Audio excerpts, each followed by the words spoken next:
Thank you so much for the super chat. Cam, who do you think in the current class will have the biggest impact in their first season on the field? And then also, who could be the possibly biggest sleeper? Let's keep in mind that there's only 8 signed at this point. Biggest day one impact is going to be Wesley Bissainthe. He should be a day one starter, to be perfectly honest, at linebacker. If not day one, it's not going to go very long. I mean, it's going to be a couple of games. Like, this is a kid who you're not going to be able to keep on the sideline. He is 6'1", 205. He can cover sideline to sideline. He can still add a little bit of weight, to be a little bit bigger. But this is a guy with instincts and speed. He can cover. He can run. He can blitz. There are some things he needs to work on, and you can read the recruiting notebook for all of those things as well. But that's a guy who, he day one. And I would say the backup to that would be probably Nigel Kelly, just because he's already, he's to that level as another All-American, high school All-American coming in. The biggest sleeper is going to be Jaden Harris, the newly signed, late rising 3-star corner. Go and look. Don't take my word for it. The piece is up on the website. And I'm going to have the notebook that goes with it. And in both the Welcome to the U and the notebook will be his huddle film. I also directly sent that to Joe Garcia. Shout out to Joe if you're watching, from the State of the U Twitter account. Okay. So you can go on social, you can go watch the film. You go watch the film on him and you tell me if you're watching that film, you'd be like, oh, that's a 3-star who had offers from, the likes of, and actually, you know what? Hold on. Let me click. Jaden Harris.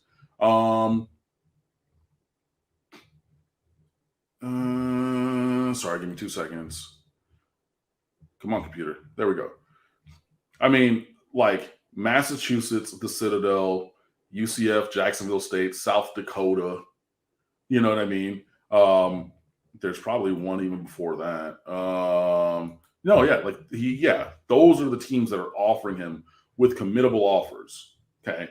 And then as the year went on, and this is the run from October 27th through November. In order, these are the offers that he got. And I know that there's going to be a couple outliers, but whatever. Marshall, Missouri, Tulane, K-State, Maryland, Vanderbilt, Miami, FAU, Illinois, Iowa State, West Virginia, Georgia Tech, Virginia, Houston, in that order, and then Michigan State late.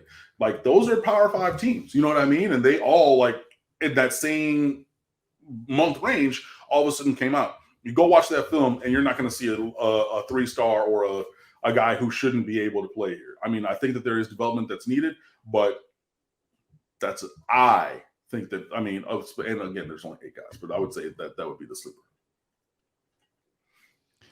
Falcon Rex, always appreciate you being here. Thank you so much for the various super chats and super stickers. Of course, you led off with the super sticker, always, as you always do. I don't know where you find that nobody else puts up there. Actually, there was another super sticker. Anyway, serious question. Mm-hmm. Okay, serious. With all the talent in Florida, how can the big 3 schools all be down at the same time? Is Miami in the best position to get it fixed first? I'll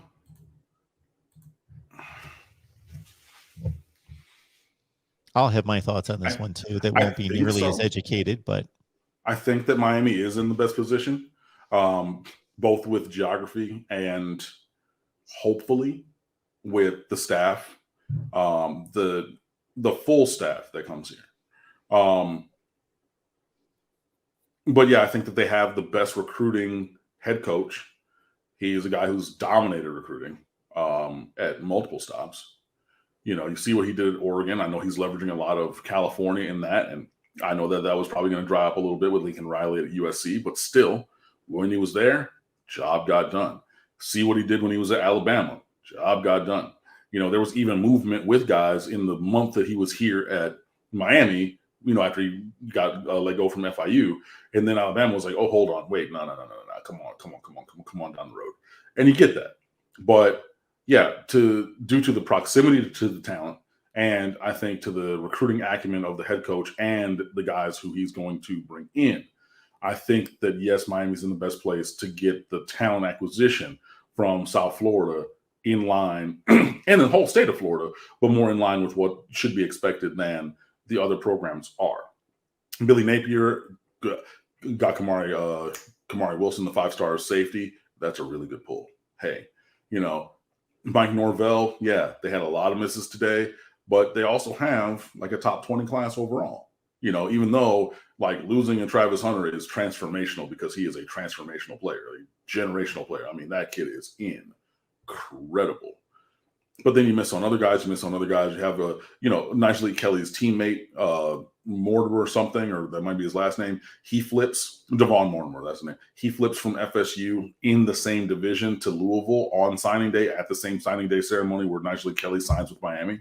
You know what I mean? Like, there's a lot of that going on. But I think that Miami is in the best place to potentially get more of the share of the top players here than Florida State. Or in a shorter time span. But I think that, you're really going to see in the 2023 cycle, both Miami and Florida are going to have the new coach bump, which is, you get some, obviously, because like I said, they just got a 5-star at Florida. We got a 4-star and are working on a couple other dudes right here in this transition class with, like somebody said, only 9 days for the coaches to recruit.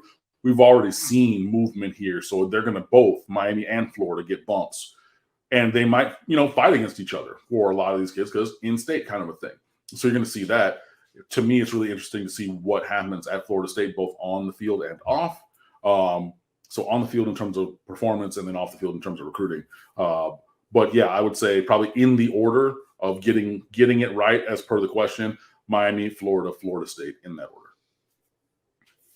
So let me ask this question before I give my take on that question. Cam, do you think it matters that Miami is separated geographically from Florida and Florida State, and they are placed where they are closer to the SEC powers, Alabama, Auburn, Georgia, etc.? Do you think that makes any difference? Yes and no. I mean, because like you can't change where the schools are. So I think it's less of their proximity to the SEC powers or any other teams than it is Miami being literally parked in the middle of like the most fertile recruiting ground anywhere. And that, I mean, even if there were SEC teams in closer proximity, that would obviously change the gravity and everything. But I think it's more of that than the fact that like Tallahassee is in Tallahassee, which is, East Alabama.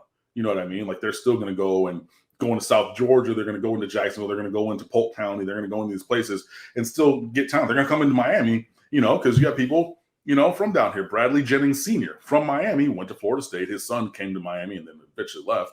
But yeah, I think it's more of Miami's proximity to the recruits than the other schools' proximity to other, large teams, as it were. Because I look at this question this way. When I don't have firsthand knowledge, I deal with probabilities. My probabilities that I see, and I deal with track record. And right now, I would rate Florida State to have the worst roster of the three, and Florida's and Miami's to be comparable. I would also say that based on everything that I've heard about Billy Napier and read about him is that he's a fine recruiter, and that's one of the reasons why he was pursued so heavily. And they really didn't go out there and do a national search. They were locked on Billy Napier because he has a great reputation as a recruiter. However, he is not recruited at this level. Mario Cristobal is a known commodity at this level, recruiting at this level, who took over a program at Oregon in particular that was playing sub 500 football for 2 seasons and did what he did in bringing in the best recruiting class in the Pac-12 3 consecutive seasons, a Rose Bowl championship, 2 Pac-12 championships. Billy Napier, I think, now has to rebuild relationships, from what I understand, that Dan Mullen let go in the state of Florida, and he's going to have to mend some fences and do some work to make up for what Dan Mullen failed to do there. Well, I mean, there's that, but Mario has to do the same thing. Nigel Kelly said it clean, and he said it in an interview with 247, and he said it to whoever was there taking video, and I saw multiple people with the video, so I'm not going to call any specific person who was at Dillard High School today, not far away from where I live in Fort Lauderdale. But I said, okay, so what's the difference? He said, yo, I didn't really rock with that former staff. You know, and because they directly asked, because he had previously said this, said, so tell me about the difference between the DS staff and the current staff and everything. And actually Kelly said, you know, like, I just didn't really vibe with them. I didn't really rock with them. You know, like it just didn't seem like they said what I think you want to say, but like it didn't vibe. They were like window dressing it. You know what I mean? It just wasn't really authentic. But like this staff, nah, that's just different. Those are my guys. Da-da-da. Even with the staff, I mean, I've heard rumors of who's going to come in. You know, like coaches told me a couple of things, whatever. But like, nah, this is different. And this commitment right here, Mario Cristobal said, I myself am going to be the primary recruiter. I'm not going to farm that out to anybody who's still on staff. I am going to go get Nyjalik Kelly, and did. So it's not just Dan Mullen, a noted jerk, right? Abrasive personality, and that abrasive personality, quite frankly, is why Miami turned him down in his application or trying to get this job, not once but twice, because he has an abrasive personality. Go look it up. Look, I wrote it. The Miami Herald, the Sun Sentinel, other outlets. It is well known that Dan Mullen wanted this job multiple times, and his abrasive personality is a reason why not. But it's not exclusive to him when you got the highest rated player in the class from Fort Lauderdale, a 40-minute ride from campus, a 20-minute ride. I mean, he's probably closer from Fort Lauderdale to the stadium than campus is to the stadium, right?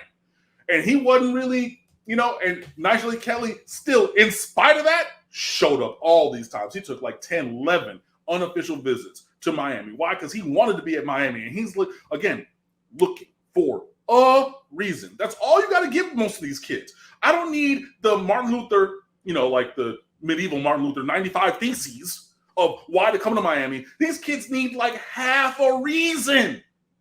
And we couldn't do that, but then Mario Cristobal had to undo some of the same damage we're talking about from Manny Diaz. So, yeah, there is a little bit that needs to be done from Florida, but there's also some that's going to happen because Cristobal, in the world of recruiting, he's one of those guys. I'm not going to say he's that guy because clearly you got Saban, you got Kirby, you got Dabo, you got whoever's in O-State. You got guys in the country at recruiting. But Mario is as much the guy in recruiting as any of those guys.